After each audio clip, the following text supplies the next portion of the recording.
Knowledge, जो एक Greek word नॉसिस से आया है, जिसका मतलब know through observation and experience. दोस्तों, ये पूरा ब्रह्मांड ज्ञान का ही स्रोत है। जिस समय इस ब्रह्मांड का जन्म हुआ है, उसके साथ साथ ज्ञान का भी जन्म हुआ है। हेलो दोस्तों, welcome to Yatra to easy life, जहाँ पे हम बताते हैं कि how to live an easy and energetic life. दोस्तों, अगर हमारे वीडियो को अच्छा लगे तो प्लीज़ लाइक कीजिए, अपने दोस्तों के साथ शेयर कीजिए और हमारे चैनल को सब्सक्राइब कीजिए। दोस्तों, आपके चरित्र को उन्नत बनाने के लिए सबसे पहले ज्ञान की प्रकाश की आवश्यकता होती है। आपके मन में ज्ञान का प्रकाश ही आपको, आपकी दुनिया को, आपकी समाज को समझने के लिए और जानने के लिए सहायता करता है।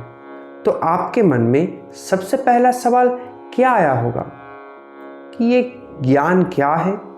What is knowledge? इसका सोर्स कहाँ है? आप आपके आंखें बंद कर लीजिए और फिर से खोलिए। क्या दिखाई देता है?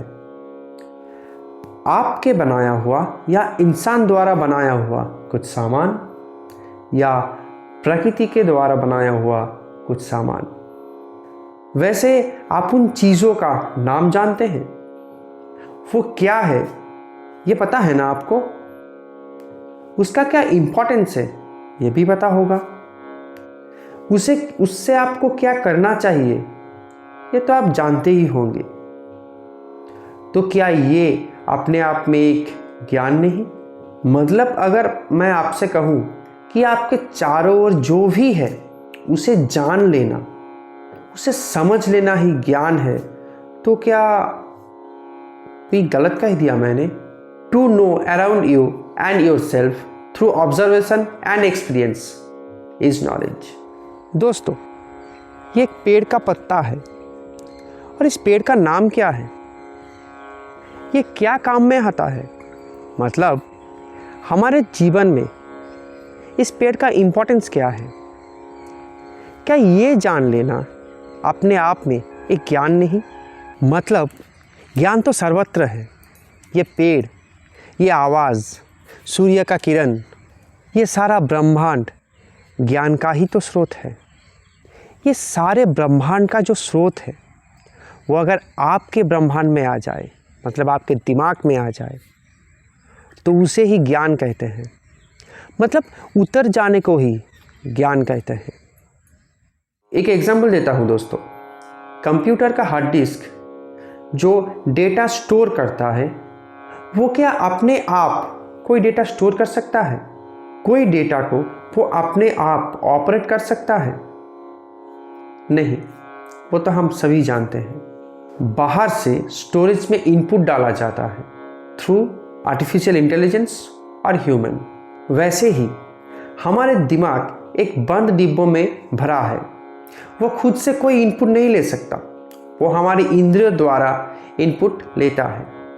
मतलब सूर्य का किरण अभी मेरे हाथ में पड़ रहा है और मेरी आँखें और त्वचा से दृष्टि और ताप की अनुभूति मेरे दिमाग में स्टोर हो रहा है और उससे दिमाग इस सूर्य किरण का ज्ञान प्राप्त कर रहा है। मतलब हमारे अनुभूति, एक्सपीरियंस, ऑब्जर्वेशन से हमें ज्ञान प्राप्त होता है। इसीलिए हमें दृष्टा कहा गया है। दोस्तों, साइकोलॉजी में नॉलेज दो प्रकार की होती है। एक प्रायोरी नॉलेज, और जिसे हम थियोरेटिकल नॉलेज भी कहते हैं, और एक पोस्टेरियोरी नॉलेज, जिसे हम प्रैक्टिकल नॉलेज कहते हैं। हमारे गणना से या हमारी सही सोच से जो नॉलेज बनता है उसे थियोरेटिकल नॉलेज या प्रायोरी नॉलेज कहते हैं, और अनुभूति, एक्सपीरियंस या ऑब्जर्वेशन से जो ज्ञान या जो नॉलेज प्राप्ति होती है उसे पोस्टेरियोरी नॉलेज और या प्रैक्टिकल नॉलेज कहा जाता है। दोस्तों, अकॉर्डिंग टू वैदिक फिलॉसफी ज्ञान दो प्रकार के होते हैं। एक पराविद्या, या जिसे हम कहते हैं स्पिरिचुअल नॉलेज और स्पिरिचुअल वर्ल्ड नॉलेज, और दूसरा अपराविद्या, जिसे आप मेटेरियलिस्टिक नॉलेज कहते हैं। दोस्तों, हमारे दिमाग के निरंतर वृत्ति ये है कि वो तलाश करता रहे, जानता रहे, खोजता रहे।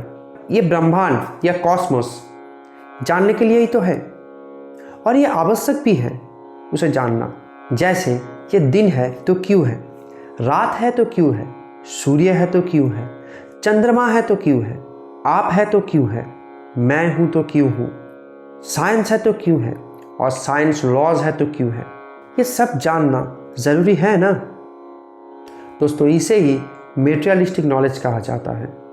और दोस्तों, जब अभ्यास और विषय को जानने की प्रयास के द्वारा जब हम किसी वस्तु या विषय के पीछे पड़ जाते हैं ना, तो हमारे दिमाग उस विषय या वस्तु को जानने के लिए हर प्रकार के रास्ते खोजने लग जाता है, और उससे ही हमें मेटेरियलिस्टिक नॉलेज या अपराविद्या का प्राप्ति होती है। और दोस्तों, बियॉन्ड साइंस जो नॉलेज हमें ब्रह्मांड से मिलती है उसे हम स्पिरिचुअल नॉलेज कहते हैं। दोस्तों, हमारे ह्यूमन स्टोरेज सिस्टम वैसे तो लिमिटलेस है, पर वो सिर्फ 10% काम करता है, मतलब प्रैक्टिकली ये लिमिटेड है। पर कोई अगर मेडिटेशन या ध्यान से उसे बियॉन्ड लिमिट पुश कर सकता है, तो इस कॉस्मोस ब्रेन या कॉस्मिक ब्रेन का अनुभूति मिल सकता है उसे। और दोस्तों, अकॉर्डिंग टू वैदिक फिलॉसफी उस तरह की स्टेज को निर्वाणा कहते हैं। वैसे तो निर्वाणा परा प्लस अपरा दो नॉलेज अगर एक साथ कोई जाने तो उसे निर्वाणा कहते हैं, या जिसके अंदर कॉस्मिक नॉलेज जानने की क्षमता आ जाए उसे निर्वाणा कहते हैं। दोस्तों, इस स्पिरिचुअल नॉलेज के बारे में डिटेल्स में कोई और वीडियो में बताएंगे। तो दोस्तों, नॉलेज या ज्ञान प्राप्ति के बाद हमारे लिए कोई भी डिसीजन लेना बहुत ही सरल हो जाता है, और यही से एक कोई भी अच्छे चरित्र का बीज डेवलप होना शुरू हो जाता है हमारे मन में। बस उसे प्रेम से रखना चाहिए, प्रेम से नॉलेज को आगे बढ़ाना चाहिए। प्रेम क्या है दोस्तों, इसे जानने के लिए आपको नेक्स्ट एपिसोड देखना पड़ेगा।